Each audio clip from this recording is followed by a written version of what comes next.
Hello everyone, मैं विकास आप लोगों का स्वागत करता हूं इस प्यारे से प्लेटफॉर्म पर जिसका नाम है CGA 910। और जैसा कि हम लोगों ने इस चैप्टर को स्टार्ट किया था, चैप्टर का नाम क्या है आप लोगों को दिख भी रहा होगा, जिसका नाम है पालमपुर गांव की कहानी, the story of village Palampur. और इसमें हम लोगों ने दो तीन चीजों को बात किया था। मैंने आपको बताया इसमें हमें टोटल 4 पॉइंट को पढ़ना है। उन 4 पॉइंट में पहला हमने बताया कि इंट्रोडक्शन पढ़ेंगे, इसके बारे में इंट्रोडक्शन को देखेंगे क्या है, क्या चीजें पालमपुर गांव के बारे में बता रहा है। दूसरा हम लोग बात करेंगे उत्पादन के संगठन को, ऑर्गेनाइजेशन ऑफ प्रोडक्शन, यानी एक किसी भी इलाके का प्रोडक्शन करने के लिए, किसी भी चीज के प्रोडक्शन करने के लिए किन किन बेसिक नीड्स की हमें जरूरत पड़ती है। और तीसरी हम लोग बात करेंगे पालमपुर में खेती, एग्रीकल्चर इन यानी एग्रो एक्टिविटीज इन पालमपुर के अंदर कौन कौन सी एग्रीकल्चर की एक्टिविटीज होती है। चौथा हम लोग बात करेंगे पालमपुर में गैर कृषि क्रियाएं, पालमपुर में जो खेती के अलावा और भी एक्टिविटीज होती है वो कौन कौन सी होती है। हर एक गांव में जरूरी नहीं कि केवल खेती का काम हो, खेती के अलावा भी कुछ अलग, ज्यादातर लोग खेती का काम करेंगे, इसके अलावा कुछ अन्य लोग अन्य कार्यों में भी जुड़े रहते हैं। वो कौन कौन से काम है हम इसके माध्यम से समझने का प्रयास करेंगे। यहाँ पर थोड़ी मेरी राइटिंग बोर्ड पर थोड़ी तिरछी लिख दी जाती है, तो प्लीज इसको नोट डाउन करने का कोई प्रयास मत करिएगा। मैं चाहता हूँ आप स्क्रीनशॉट ले लेना। बाकी का दूसरी बात, ये आपके बुक के ही सारे पॉइंट हैं, क्योंकि हम थ्योरी का सब्जेक्ट पढ़ रहे हैं, इसमें हमें कुछ प्रैक्टिकल कुछ सॉल्व करना नहीं होता, इसलिए जितना ज्यादा हो सके आपको सुनना है, बड़े आराम से बैठकर चीजों को सुनना है। दूसरी बात, इसमें आपको इस बात का भी ध्यान रखना है कि बुक लेकर, कॉपी लेकर, पेन लेकर सही तरीके से बैठकर पढ़ना, तभी जाकर जो मैं आपको बताऊंगा आपको समझ में भी आएगा। तो क्लियर, तो हम स्टार्ट करते हैं। सबसे पहला मैंने आपको बताया था परिचय के बारे में, इंट्रोडक्शन के बारे में हमने बात भी कर लिया था। उत्पादन के संगठन है, ऑर्गेनाइजेशन ऑफ प्रोडक्शन की हमने बात किया था, इसमें हमने 4 चीजों की बात की थी। पहला मैंने आपको बताया था भूमि के बारे में, यानी कि लैंड के बारे में, जमीन तो होनी ही चाहिए। दूसरा हमने बात किया था श्रम के बारे में, लेबर के बारे में, कि भाई काम भी तो कोई ना कोई करेगा। इसमें हम लोगों ने 2 प्रकार के लेबरों की बात किया था। फर्स्ट जो लेबर रहते हैं जिसे हम श्रमिक बोलते हैं, फर्स्ट को कुशल यानी कि स्किल, दूसरे को अकुशल यानी अनस्किल्ड की हमने चर्चा की थी। अब तीसरा मैंने आपको बताया था इसमें भाई पूंजी कैपिटल चाहिए हमको, लास्ट वीडियो में है, एक बार जाके देख लीजिएगा। हमें कैपिटल चाहिए, कैपिटल भी 2 प्रकार का, एक फिक्स्ड कैपिटल चाहिए, दूसरा क्या चाहिए आपका वर्किंग कैपिटल चाहिए, स्थायी पूंजी और कार्यशील पूंजी चाहिए। बिना पैसों के काम कहाँ हो पाएगा। ओके, अब आज हमें तीसरी हम बात करने वाले पालमपुर में खेती। अब agriculture activities in Palampur, Palampur में खेती का काम किस तरीके से हो रहा है, क्या है, पूरी इंटरेस्टिंग तरीके से इसमें आपकी बुक में समझाया गया है। तो इसको एक एक करके हम समझने का प्रयास करेंगे।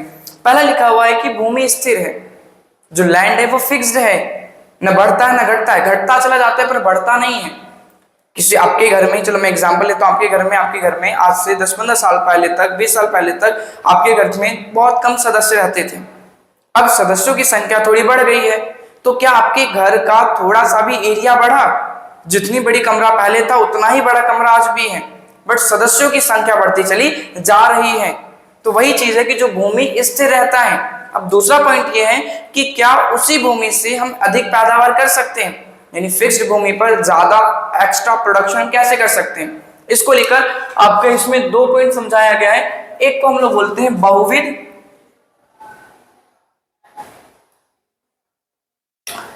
कृषि प्रणाली, जिसे हम लोग इंग्लिश में बोलते हैं multiple crop system, multiple crop system. अब क्या है मैं आपको बताता हूं। और नेक्स्ट जो हम लोग बात करेंगे, दूसरी जो हम लोग चर्चा करेंगे, उससे हम लोग बोलते हैं HYV सीड्स, यानी जिससे हम लोग बोलते हैं HYV बीज। क्या है, दोनों को समझने का प्रयास करना। ये कह रहे हैं कि भाई पहला यानी उतनी ही भूमि पे, मेरे पास भूमि बड़ी कम है, उतनी भूमि पर हम एक्स्ट्रा प्रोडक्शन कैसे कर सकते हैं। तो पहला तरीका ये है कि हम उसी पर अलग अलग अनाजों को उगाने का प्रयास करेंगे, अलग अलग फसलों को उगाएंगे। जब अलग अलग फसल को उगाएंगे तो लगभग में उस भूमि की पैदावार बनी रहेगी, उसका फर्टिलिटी, भूमि की, जमीन की, मिट्टी की फर्टिलिटी बनी रहेगी, जिस कारण से हम लोग कम, मतलब उसी कम इलाके पर भी हम ज्यादा प्रोडक्शन को कर सकते हैं। इससे फायदा होता है।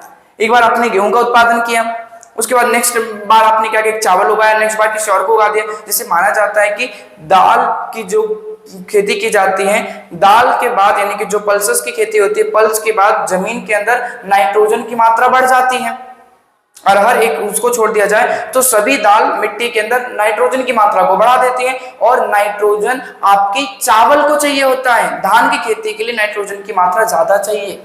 ये हुआ ना फायदा, इस कारण से मैंने आपको बताया कि पहला ये है।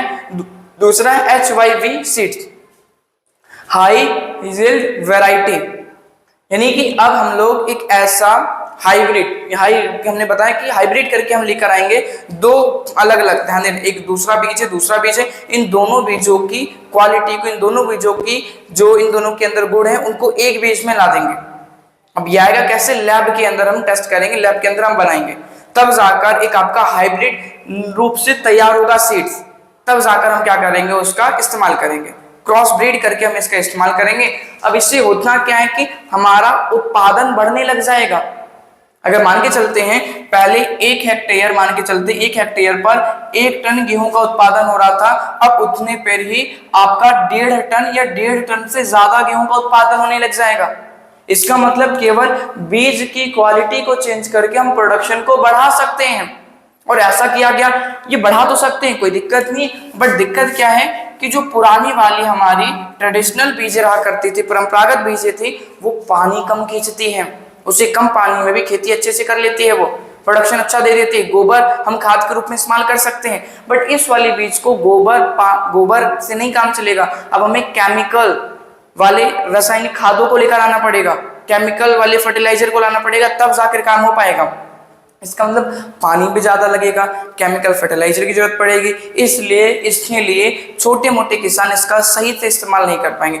यही रीजन है कि जब 1965 में 1965 में भारत में इन बीजों को लाया जा रहा था तो केवल समृद्ध, केवल अमीर किसान ही इसको आगे बढ़ा पा रहे थे। इतना क्लियर हुआ आपको। अब नेक्स्ट हम बात करेंगे, क्या भूमि धारण कर पाएगी, क्या जो हमारी भूमि है, लैंड है, क्या सस्टेन कर पाएगी, क्या उसको सह पाएगी कि नहीं सह पाएगी। उसी को मैंने अभी आपको बताने का प्रयास किया है कि भाई इसके कारण से भूमि की जो उपजाऊपन रहती है, केमिकल हद से ज्यादा हम यूज करते हैं, सिंचाई एक्स्ट्रा यूज करने लग जाते हैं, पानी यानी इरिगेशन के लिए पानी हम जमीन में से एक्स्ट्रा निकालते हैं, पानी हमने निकाला, पूरे के पूरे खेत में पानी डाल दिया सिंचाई करने के लिए, अब पानी भाप बन के थोड़ा बहुत ऊपर चले जाएगा, बट हर एक पानी के अंदर थोड़ी नमक की मात्रा रहती है। जो वो नमक की मात्रा है, तो नमक की मात्रा आपकी मिट्टी में आ जाएगा, साल दर साल आपकी मिट्टी के अंदर नमक की मात्रा बढ़ती चली जाएगी, आपकी जमीन का, आपकी मिट्टी का उपजाऊपन कम होता चला जा रहा है। अब नेक्स्ट जो हम लोग बात करेंगे, भूमि का वितरण। पालमपुर गांव में यानी कि लैंड डिस्ट्रीब्यूशन कैसे हो रखा है, तो वहां पर देखोगे भाई भूमि कुछ लोगों के पास में बहुत ज्यादा है और कुछ लोगों के पास जमीन है ही नहीं, और जमीन और है भी तो बड़ी कम कम है। ऐसा वंशानुगत की प्रक्रियाओं के कारण भी होता है। जैसे कि कई बार होता है क्या, कोई एक किसान है, किसान के 3 बच्चे हैं, एक किसान इतने बड़े खेत में अच्छे से अपना काम कर ले रहे हैं, बट इसके 3 बच्चे, और इस खेत को हम 3 अलग अलग भागों में जब बांट देते हैं, इतने छोटे खेतों में अब एक व्यक्ति सही से काम नहीं कर पाएगा। इस कारण से आगे चल के भारत सरकार एक व्यवस्था लेकर आती है, कंसोलिडेशन, जिसे हिंदी में हम लोग चकबंदी कहते हैं।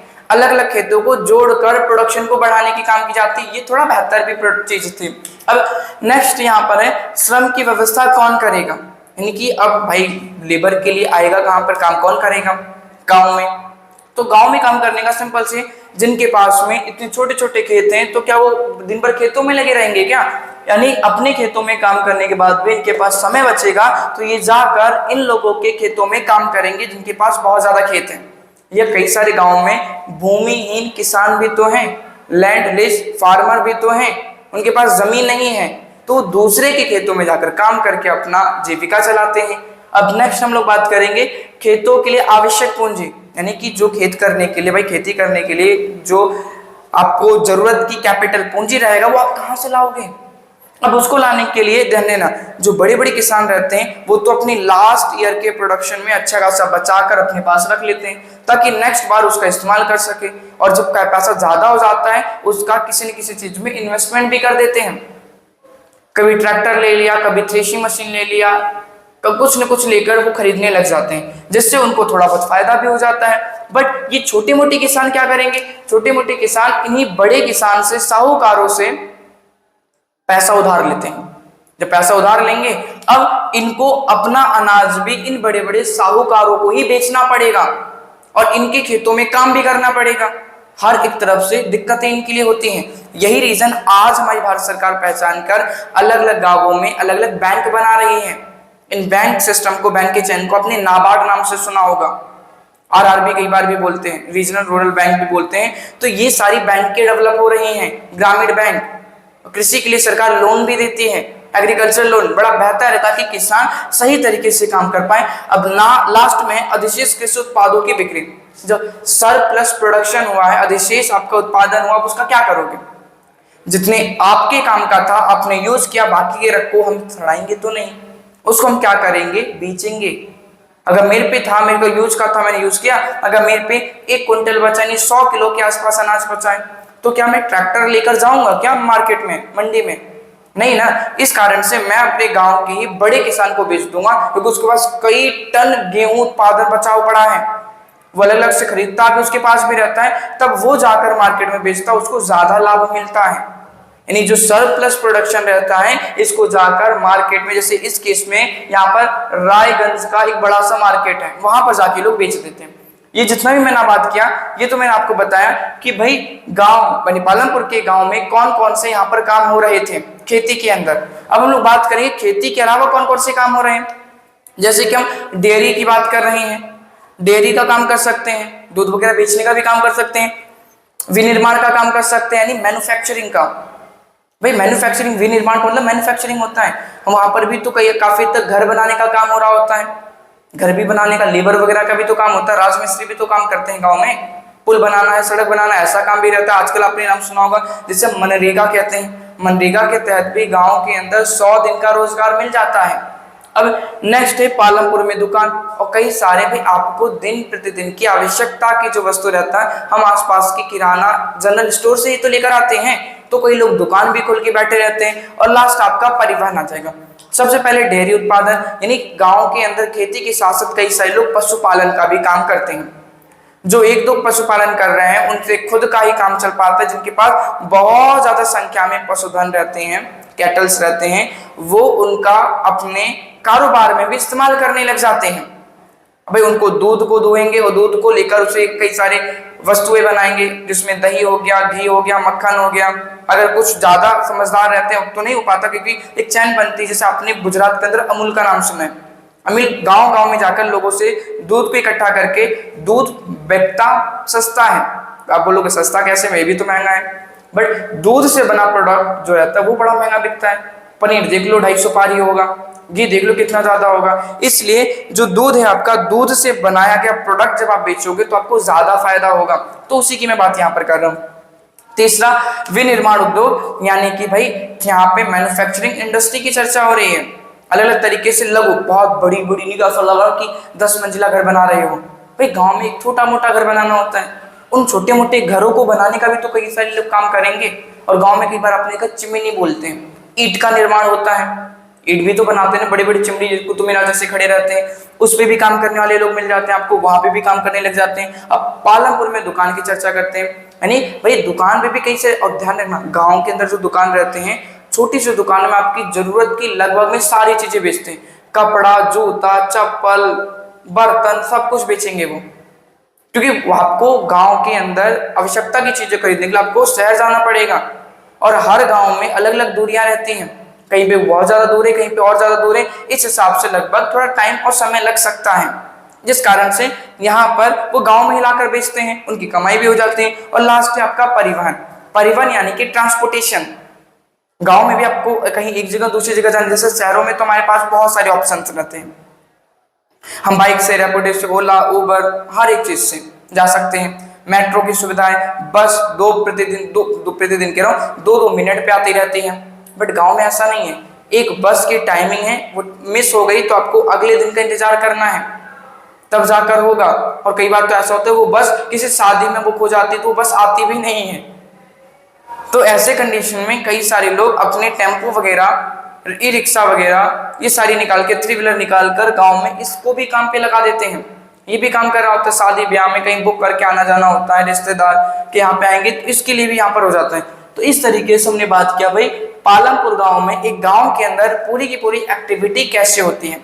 अब नेक्स्ट क्लास में अगली जो हमारा चर्चा करेंगे हम बात करेंगे पीपल एज अ रिसोर्स, मानव संसाधन के रूप में, संसाधन के रूप में लोग, यानी कि एक व्यक्ति भी संसाधन हो सकता है, उसकी चर्चा हम लोग लगभग में नेक्स्ट क्लास में करेंगे। ओके, जाते जाते आपके लिए एक संदेश, बड़ों का सम्मान करें, छोटों को प्यार करें, अपना व्यक्तित्व इस प्रकार विकसित करें कि हर महिला आपके साथ सुरक्षित महसूस करे। धन्यवाद, जय हिंद।